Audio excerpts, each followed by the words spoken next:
Hi hello. ഞാനിന്നൊരു റെസ്ക്യൂവിന് വന്ന നന്ദിയുടെ ഒരു വീട്ടിലെ റെസ്ക്യൂവിന് വന്നൊരു അണലിയുടെ കുഞ്ഞിനെ കണ്ടിട്ട് വിളിച്ചതാണ്. അപ്പം അത് റെസ്ക്യൂ ചെയ്യാൻ വന്നപ്പം എനിക്ക് രാവിലെ 10 മണിക്ക് തുടങ്ങിയാണ്. ഇപ്പം മണി എത്ര?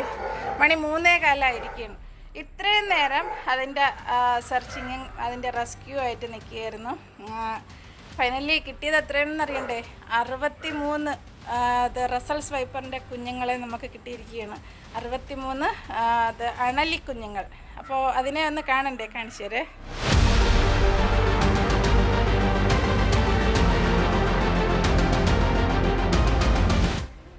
ഞാൻ ഈ പാമ്പ് പിടുത്തം തുടങ്ങിയിട്ട് ഏകദേശം 10 വർഷത്തോളമായി.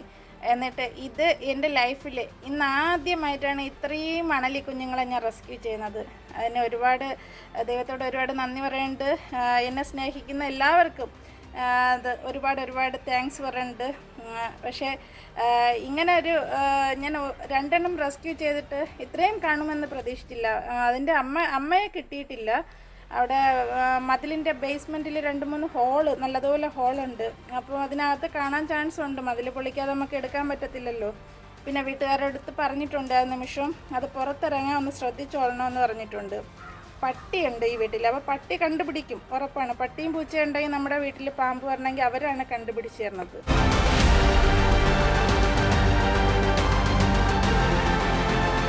അണലിയെ പറ്റി ഞാൻ പ്രത്യേകിച്ച് പറയേണ്ട കാര്യമില്ലല്ലോ. അണലി ഹൈലി വെനമസ് ആയ മോസ്റ്റ് ഡേഞ്ചറസ് സ്നേക്സ് ആണ്.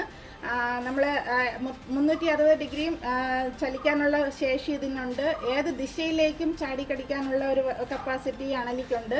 അതുകൊണ്ട് ഈ പാമ്പിനെ ഏറ്റവും അധികം നമ്മൾ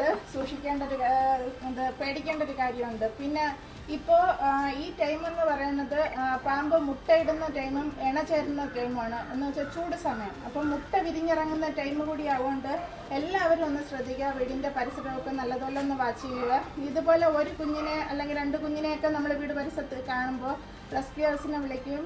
മുഴുവനായിട്ടൊന്ന് സെർച്ച് ചെയ്ത് നോക്കുമ്പോൾ ഒന്നല്ല അതിൽ കൂടുതൽ കിട്ടാൻ ചാൻസ് ഉണ്ട്.